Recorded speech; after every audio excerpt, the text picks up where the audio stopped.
Hello and welcome to Niche References, where I yap about my niche interests so that I don't annoy my friends and family with them. My name is Chris, and today I'm going to be once again yapping about my favorite TV show, The Genius. I'm currently in the middle of a mini-series where I rank each season's main matches and players, and today we're moving on to the main matches of Season 2 Rule Breaker. I've already posted my main match rankings and my player rankings for Season 1, so if you want to see those will be linked below. I'm using the same 3 criteria for ranking this season's main matches as I used for Season 1's main matches. First, game design. Is it breakable, or will it usually lead to interesting strategy? Second, how did this iteration of the game play out? Was it exciting gameplay, or did the players choose the boring save strategy? Or in the case of this season, did they do the secret third much worse thing? And finally, my own personal bias. Do I like the game? Do I find it compelling? Up front, I do have to mention how difficult this ranking was, because the main match quality definitely takes a tumble in Season 2. It's not like they're all terrible, but most of them are roughly on the same level as each other and a bit below average compared to other Genius seasons. So they're just very difficult to parse out from each other. But I did my best and I do have a ranking, so let's not waste any more time and jump right in. Season 1's worst main match was pretty straightforward because it's the one dud in a sea of pretty solid games. But Season 2 has a decently sized group of duds to choose from, and although it's not my least favorite game of the season, I have chosen the Blackout game as the biggest dud of them all because it fails in both design and in how it played out. In Blackout game, players are split into 2 teams and they take turns defending and attacking. When attacking, their goal is to cross the line as much as possible without getting caught in order to rack up points. When defending, they must determine whether or not the other team has crossed the line. If the defender presses red, anyone who crossed the line is eliminated. If they press green, anyone who crossed the line earns a point. The team with the fewest points loses as a team, and the other team chooses a deathmatch candidate from the losing team. Personally, this isn't my least favorite game of this season because I find it a bit silly and fun when the attacking team tries to mess with the defender, so there's a little bit of entertainment value here, but it's not enough for me to justify the absolutely painful way that this ended up playing out. I'll save most of my rant on the Eungyeol situation for my player rankings, but the game design kind of makes no sense here. The only way for this game to not be pure guesswork is to have someone betray their team, but you win or lose as a team. So if you betray your team, which is clearly the point of the game, in a 5-person team, you're giving yourself basically a 25% chance at best for ending up in the deathmatch. At worst, you end up like Eungyeol, caught and chosen for the deathmatch immediately. It also is one that doesn't play very well for TV because it's possible for an entire team to get caught in the very first round, which ends their turn and makes the other team's turn a moot point. If you try hard enough, this main match can take less than 5 minutes. And as I flagged up, I absolutely hate the way everything ended up with Eungyeol sticking out his neck and then immediately getting thrown to the wolves. All around, this is just a failure of a game. Coming in 10th place, second to last, but possibly my own personal least favorite game in Genius history, it's the King game. In this game, the players are chosen one by one to act as king. Every 2 rounds, the players must choose between 2 hand signals, pointer finger and thumb. The king divides the players between land A and land B. Anyone whose hand signal is in the minority in their assigned land earns a point. The player or players with the least points are the deathmatch candidates. In watching The Genius and really trying to take a deep look at these games, I've realized that I have a preference for games with a bit of story and a bit of flair. Betting on a horse race, trying not to turn into a zombie, perhaps even cosplaying as an animal in the food chain. When I'm told that a game involves standing next to large letters and picking between thumb or pointer finger, my eyes glaze over a bit and I struggle to pay attention even if I try. It feels like the Genius equivalent of that time when Big Brother made players throw CDs into a bucket and called it a challenge. Like we couldn't get a hackable prop or literally anything other than too large letters and pointer fingers. And on top of that, it's also a very easy game to break. It takes only a couple of seconds to realize that you can simply ice 2 players out if you want to. And when a break like that is available, the players are gonna take advantage of it at some point in the game. Let's all be grateful that it was at least late in the game this time. Thankfully, the game is mildly saved by Dewey being a double agent, and we also get the hilarious image of Eungyeol rocking him on his lap. But for me, it just isn't enough to make up for how breakable and completely dull this game is. Coming in 9th place is one that some people were probably expecting to see all the way at the bottom of the list. It's Monopoly Game. Grab some popcorn, we're going to be here for a minute. In this game, players are given cards representing different resources and must attempt to create a monopoly in a single resource by trading with other players. Their cards are stored in a locker and can only be accessed when a player ID is presented. The first person to create a monopoly wins, and the player at that point with the most differing resource types or the most bombs is the deathmatch candidate. I have so many conflicting thoughts about this game, and most of them don't even relate to the actual game itself. First, at baseline, I think this is a really cool game design. I think in a different situation, this could have played out much differently and could have been a really compelling game. Instead, we got the iconic ID theft. So here's the thing. Obviously, Dewey's ID being taken is a big point of contention. Why isn't it considered theft and breaking the rules? It's not even like he left it laying around or forgot it like Jinho did with his garnet back in the day. He set it down with his things and was still in the room with it and noticed it was missing almost immediately and continued to say that it was taken. Not that he lost it, that he knew it was taken. My personal opinion here is that I think the game was clearly designed for there to be some level of tomfoolery with the IDs, or else they wouldn't need to be a physical item.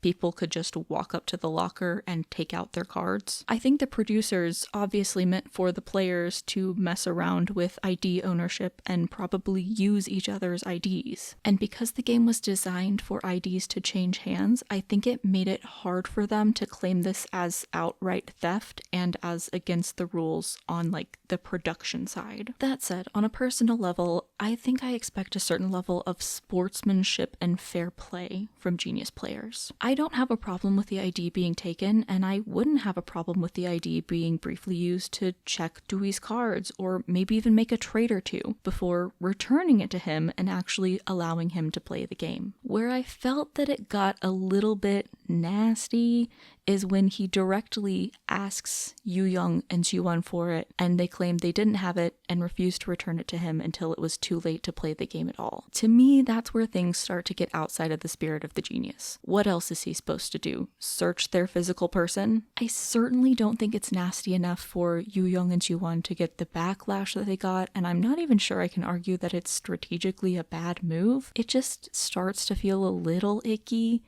and that's never what I want to feel while watching The Genius. And of course, a discussion of this episode wouldn't be complete without the token of immortality of it all, with Sangmin convincing Yeowon to show him where the safe is, eventually cracking the safe, tricking Dewey with the fake token. It's such an exciting series of events, and it really brings the fun in the episode right back up to 100. And I say all this and haven't talked about the game at all, just the episode, because between the hunt for the token and the hunt for Dewey's ID, the actual game is barely a blip on the radar, which to me is really unfortunate because it seemed like a really cool game and we got almost nothing about it in the episode. The episode as a whole is a wild ride. I'm certainly not going to complain about its entertainment value. It's an iconic episode of television, and there are some really fun twists and turns outside of the game itself, but the game ends up being a subplot to a subplot of the episode, so it has to land near the bottom of the list. So finally moving on from Monopoly Game, we're now moving out of what I perceive to be just like the 3 dud games and into the middle section where there are just a ton of very mid games overall. I say that the mid-genius games are in the middle of this list. most of this list is made up of mid-genius games. But I digress. At number 8, I have 7 Commandments. In this game, players are assigned personal bills, which assign specific individual rules to each player. Everyone is given a set of chips, which will convert into points at the end of the game. They attempt to pass universal bills that will apply to everyone, with the goal of having the most points at the end. Whoever has the least points at the end is the deathmatch candidate. In the past, this was one that I really disliked and did not find compelling, but I did like it more this time around. That said, I do think it can be a little hard to follow at times due to all the interactions between the personal bills and the wide range of potential universal bills that can be passed that we can't really see at any point until they get proposed. My biggest complaint about this game is that it's just not balanced at all. Sungmin's personal bill is almost always a guaranteed win, apart from one very specific circumstance that isn't particularly likely. It's just one in a very long line of his absolutely god-tier luck when pulling rolls this season. I think if you take out the overpowered bill and replace it with one that's roughly similar to the rest of the bills, this would be a much better game overall. Otherwise, I think this main match is pretty average in terms of game design and in terms of how it played out. Of all the games this season, this was the one that I had forgotten about when going into this rewatch, and I think that says a lot about it. Up next at number 7 is the Big Deal game. In this game, 4 members of the K-pop group Super Junior join the game and are each secretly paired with a genius player. All players are assigned 2 colors that they will use to bid. One by one, each player will be the master of a deal. For each deal, 3 to 5 colors will be displayed, and players will use their given colors to barter for points with the master in order to be included in that deal. The player in the team with the least points at the end of the game is the deathmatch candidate. When ranking the Season 1 main matches, I mentioned that I usually don't really love the loved ones versions of any games. And on top of that, I'm also just generally not a huge fan of any games that bring in outside players. And bringing in members of Super Junior, who's famously the most problematic K-pop group, that's a choice. The Super Junior guys aren't total slouches at the game, but I definitely would have preferred actual loved ones or returning players. That said, the game at baseline I find kind of fun. There are some elements of this game that they took and I think workshopped into some better games in the future. But we only get to see a fraction of the game before Eungyeol realizes he's in trouble and decides the best thing to do is to absolutely tank his own score and force Sungmin into a win. It's a decent strategy for what he wants, and it does end up working as intended, but it essentially railroads gameplay and removes any tension from the rest of the main match. I would definitely be interested in seeing a different version of this game play out where everyone is actually trying to win and without Super Junior. I say this as if I wouldn't die to have my favorite K-pop group 17 pop up on the Genius in the same fashion. I would be living for it. But 17 does frequently play blatantly Genius-inspired games on their show Going 17, so I think they'd be well equipped for it. But once again, I'm just super biased. In 6th place, right in the middle of the list, I have Seed Exchange. In Seed Exchange, players sit in a circle and are assigned numbers from 1 to 11, which will increase by 1 every round, cycling through that same set of numbers 1 through 11. Their goal is to create a straight of exactly 5 subsequent numbers in a row. The first group to do so wins. However, between being number 11 and cycling back down to number 1, each player turns into X. Whichever player is X when the game ends is the deathmatch candidate. I think this is a game that I'm a bit unfair toward. I think it's probably a better game than I give it credit for. I do like that it forces players to work with people with numbers next to them instead of allowing them to work in whatever predetermined alliance they want to work in, which is very necessary for this season. This season loves a big predetermined alliance. We also got a fun level of entertainment out of this one, with Sungmin grilling people for their numbers and then staring deep into their soul with his intuition Wi-Fi to decide if they were lying or not. In my player ranking, I'll have a decent amount to say about Dewey constantly pestering Jaekyung in this game, but I will say that although it didn't end up well for her, I think she was actually in the right when deciding she didn't want to switch. This is a game that's almost always going to lead to hurt feelings on the part of the person who ends up as X at the end of the game, and helping a group that you're not part of to win the main match feels like a death wish. Regardless, I think the lower strategic value and entertainment value of Season 2 is on full display here, where we get the players realizing a surefire way to win at the end of the game, and it's as simple as just flipping their order to go the other way around the circle. I'm with Jinho, it's not necessarily a brilliant move, they just weren't thinking of it before. It's definitely a bit of quick thinking, but in the pantheon of brilliant genius moves, it doesn't hold a candle to something like Open Pass. So all in all, it's fine, and therefore it's in the middle of the list. At 5th place is a game that I've probably allowed to get a lot higher than it deserves, and that is Layoff Game. This is a modified version of a game played earlier in the season. Players are assigned a specific role within an office hierarchy, each with a specific set of win conditions. Across 4 rounds, they move to different rooms and either fire players or attempt to avoid being fired in order to fulfill each player's win condition. Players who meet their win condition win the main match and choose among the players who didn't meet their win condition for the deathmatch candidate. Like with Confined Scamming Horse Race before it, this is a revamped, worse version of Food Chain. We'll get to Food Chain later in the list, but I find this version a lot more difficult to follow than Food Chain. Although there's a language barrier, I think the main issue is that the office relationships and hierarchy are much less intuitive than the animals of the food chain. I felt like I could follow Food Chain pretty well despite some complex inner character relationships, but in this game I was kind of just along for the ride when trying to differentiate between several of the characters. Director, CEO, president, which one's higher, I don't know. Which player was each character, I also don't know. The other important element of this game is that we're bringing in Season 1 players, which immediately makes it super unbalanced in favor of Sungmin because they're gonna be clearly aligned to help him win. This is definitely a main match where my own personal bias really rears its ugly head. Yeah, it's absolutely unfair to the other Season 2 players, but Sungkyu's back on my screen and Kyungran's back on my screen, and I like both of them way better than I like any of the Genius 2 players other than Sungmin. So I'm sat and excited. On top of that, even though it is a worse version of Food Chain, it's not that much worse. The core mechanics and complex relationships are still there and are still fun to attempt to follow. Honestly, most of my downsides about this game are things that I feel obligated to point out as someone trying to fairly assess these games against each other. As a Season 1 fan who's rooting for Sungmin at this point in Season 2, yeah, obviously I had a lot of fun watching this game and I don't particularly care if it was fair to the other players or not. And let's be honest, I have a feeling that most of the rest of the fan base probably felt the same way.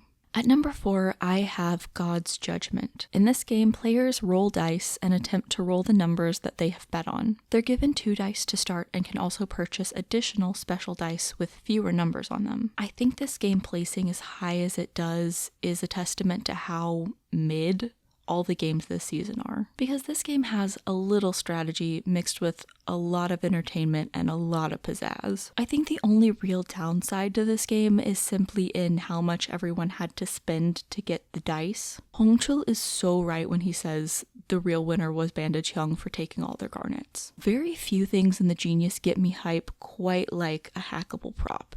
And the second you lay eyes on these dice, you know there's something funky about them just waiting to be uncovered. Given that we're dealing with this cast, I probably shouldn't be surprised that Sungmin and Jinho were the only ones to figure it out fairly early on in the game. But if I were these people, I would be trying to figure out the dice's secret the millisecond they touched my hands. Genius games are never just luck. They're never going to hand you dice and say, here you go, throw them. As for the way this one played out, listen, even the male dealers were cracking during Hongchul's turn. As much as I really like Hongchul, at this point in the season, I was admittedly starting to get a little bit tired of his antics. He has exactly 1 level and it's 11 and he never turns it off. But the absolute absurdity of the chwas even when he failed was a much needed moment of levity. This is by no means the most strategic game in the world, but it's so fun in the hackable prop and in the way it played out that I'll happily give it 4th place. At 3rd place, I have the elevator game, which I like to call strategic chutes and ladders. In this game, the 3 remaining Genius players play as a team against 3 eliminated players. The game board is genuinely just Chutes and Ladders. In order to move each team's piece, all players must choose either 1 or 0, and those are added together to give the number of spaces to move. The 3 genius players claim squares on the board and earn a point anytime any piece lands in that square. The genius player with the most points when a team crosses the finish line is the winner of the main match, thus being the only one to be spared from the death match. Kind of like God's Judgment, I think this one is more fun than strategic, especially in how it plays out. But I think that it shows how elite Sangmin is compared to his Season 2 counterparts. I think this, in my opinion, is the least terrible use of guests this season because there's at least a chance that the eliminated players will be self-interested or that they won't want to help any of the players in particular. But Sangmin's here, so he pulls the most Sangmin move of all time, betraying his team and losing the money in order to secure a spot in the finale. I think it's absolutely wild that Hyoan and Jonghyun trust Sangmin even for a millisecond here. They eventually get suspicious, but it's so late in the game, and they also seem to drop the issue very quickly as well. Despite Sangmin having a near 100% track record for betraying his team for individual gain. On that note, it really says a lot about Sangmin that his signals to the other team are totally wild, and yet his team does not seem to catch on to them being signals. Bro breaks out into dance so many times immediately after deciding on 2, and both of them are just like,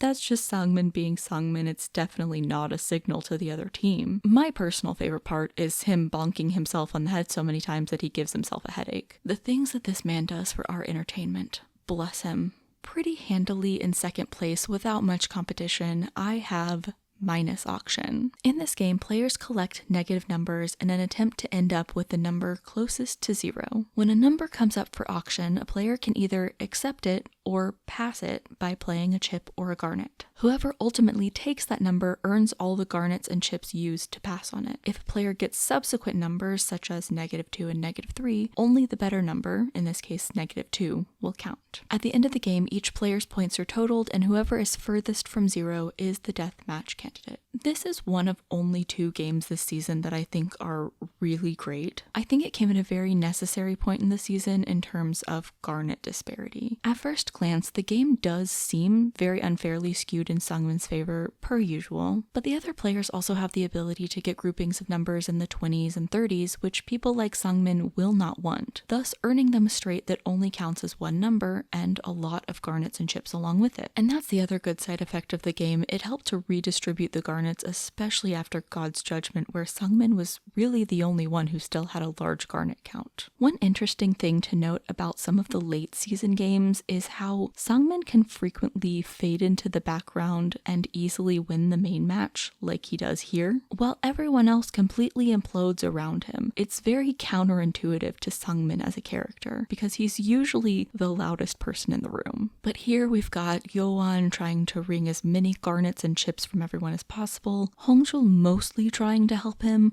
while Jiwon gets in their way, and Jonghyun just goes his own path and makes frequently indecipherable decisions. All while Sangmin giggles in the background and Yoo-young racks up a ton of garnets and chips. It's not my favorite Genius game of all time, but in terms of this season, it's excellent. Which means that obviously in first place, and probably surprising no one, I've put the very first game of the season, Food Chain. In this game, players are each assigned a specific animal within the food chain, each with a very specific set of win conditions. Across 4 rounds, they move to different rooms where predator characters are going to try to eat prey animals, while the prey try to avoid getting eaten. Players who meet their win condition win the game and earn tokens of life, and must choose among the losers as to who will be the deathmatch candidate. I don't know what the game designers were on when they designed this game, but I wish they were on it when they designed the other games in this season, because this is the best game of the season, and in my opinion, it's not remotely close. Not only is it a really compelling and complex game design, but it's also great entertainment for TV and not so complex that it's impossible to follow. And on top of the great design, it plays out in such a fun way. There's such beautiful karma in Huijong choosing A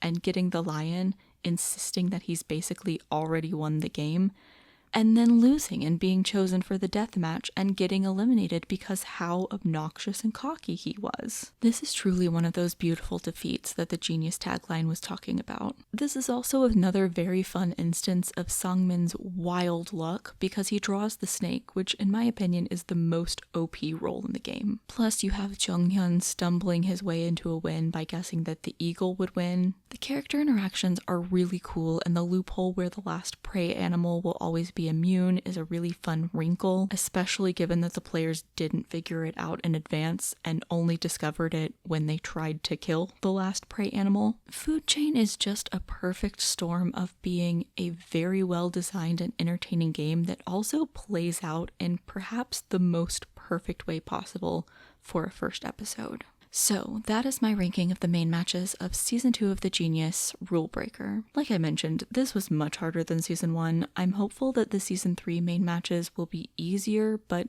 Season 3 has the exact opposite problem of Season 2, where there are too many excellent games to choose from. But we'll cross that bridge when we get there. Next up is the Season 2 player rankings, which should be out later this week. I hate that I keep having to say this, but it's proving very difficult. I think it's mostly because Season 2 is one of the seasons I'm a little less knowledgeable on. So unlike Season 1, I haven't already had a rough draft of this ranking in the back of my head for all these years. If you enjoyed this ranking and you want to see the other rankings that I'm currently working on, please go ahead and follow or subscribe on whatever platform you're currently listening on. And if you're on YouTube, you can click the bell and it will notify you immediately when those new rankings drop. And if you're so inclined, you can also follow me on my Instagram, which I also update every time I post a new Genius ranking in this mini-series. And as always, thank you so much for listening to me as I made some niche references.